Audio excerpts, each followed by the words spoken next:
Welcome to the Genius Factory. Enjoy the video. In this video, I will explain how to make white sauce macaroni without Maida. We'll explore simple, healthier alternatives to traditional refined flour, ensuring your dish is both delicious and wholesome. You'll learn to create a perfectly thick and creamy sauce using everyday ingredients, transforming your macaroni into a delightful meal. Get ready to master this easy, Maida-free recipe for a comforting classic.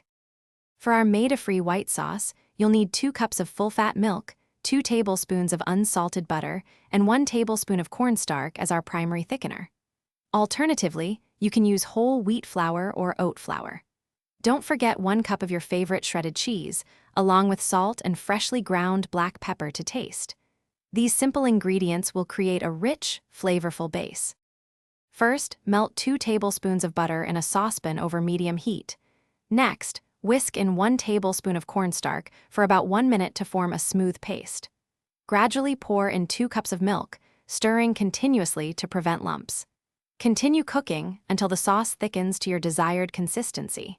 Finally, stir in 1 cup of shredded cheese until it's completely melted and smooth. For the best results, cook your macaroni al dente, meaning slightly firm to the bite. This prevents it from becoming mushy when mixed with the sauce. Taste and adjust the seasoning with salt, pepper, and perhaps a tiny pinch of nutmeg for added depth. Remember, white sauce macaroni is best enjoyed immediately after preparation to savor its creamy texture and rich flavors. Thanks for watching. If you found this helpful, don't forget to like and subscribe.